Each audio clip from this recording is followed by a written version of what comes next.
আসসালামু আলাইকুম। আমি একটু অসুস্থ, যার জন্য আমার কথা অনেকে নাও বুঝতে পারেন। যতটুকু সম্ভব হয়েছে আমি বুঝিয়ে দিচ্ছি। আমরা যারা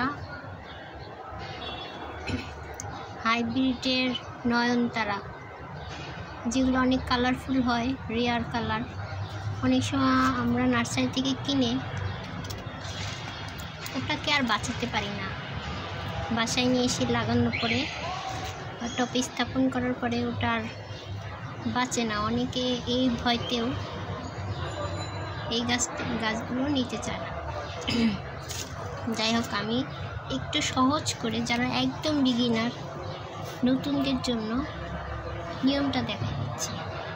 এরকম আমরা গ্রো ব্যাগে নিয়ে আসার পরে এটা আমার গাছটার বয়স হবে প্রায়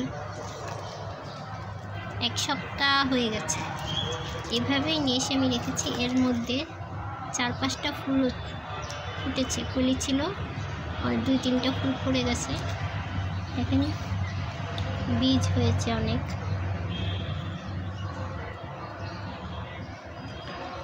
এখন আমি এটাকে এতদিন পর আমি এনে রোদে রেখে দিয়েছিলাম, একটু পানি দিতাম। এখন পুলিটা জাস্ট এইভাবে ফেলে ফেলছি, কেটে নিয়েছি যাতে এর মাটি 19 না হয়। যেহেতু আমি আপনারা যারা নতুন তাদের ক্ষেত্রে বলছি, আর সেই কারণে খুব হালকা পাতলা মাটি টবে দেব। আর আমি পেঁয়াজ, রসুন, ডিম, কমলা এগুলোর খোসা শুকিয়ে নিয়েছিলাম অনেক দিন, আমার শুকানো ছিল। সেটার সাথে কিছু মাটি, বালি মাটি আর মাটি যত হালকা হবে তত ভালো। ড্রেনেজ সিস্টেমটা ভালো হওয়ার জন্য আগে থেকে সুরকির প্রলেপ দিয়ে নিয়েছি। তো ওটার নিচে সুরকি দেওয়া আছে। এখানে আমি অনেকগুলো খোসা দিয়ে রেখেছি আগে থেকে। তারপরে গাছটা আমি বসিয়ে দেব।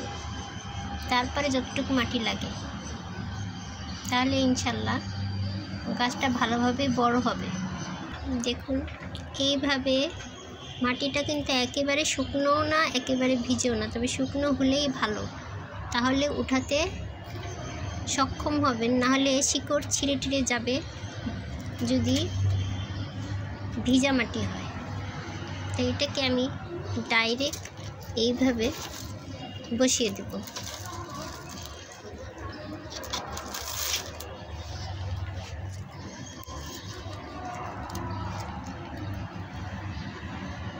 খুব বড় টবের দরকার নাই, খুব ছোট টবের দরকার নেই। আমি 5 লিটার পানির বোতল কেটে নিয়েছি। এই 1 বিঘের মতো 4.5 ইঞ্চি হবে সাইজটা। ঠিক আছে, এবার আমি বাকি মাটিগুলো হালকা হালকা করে দিয়ে দেবো। দেখুন, বসানো হয়ে গেল। এখন এটাকে খুব বেশি পানি দিব না, কমও পানি দিব না, পর্যাপ্ত পানি দিয়ে কয়েকদিনের জন্য আর পানি দিব না, যতক্ষণ এর মাটি পুরোপুরি শুকিয়ে না যাচ্ছে। আর কিছু কাটিং বসানো হয়েছিল, সেটাকে, এটার ফুলটা ছিল এই কালার অরেঞ্জ। যেহেতু এটা অনেক ছোট টবে ছিল, 2 ইঞ্চি টবে, তো এগুলোকে আলাদা করে একটা বড় 3.5 ইঞ্চি টবে, 3.5 এটার ভিতরে ছিল। এখান থেকে এখানে ট্রান্সফার করে দিলাম। পর্যাপ্ত পানি দিয়ে দিয়েছি, খুব বেশি পানি না, খুব কমও পানি না। আর মাটি না শুকানো পর্যন্ত কোনো পানি দিতে হবে না, কারণ পানি একবার জমে গেলে, আর এই শীতের সময় পানি একবার জমে গেলে কিন্তু শিকড় মরে যাবে।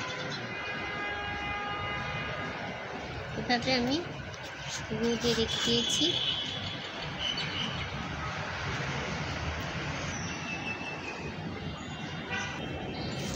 তো আজ এই পর্যন্তই।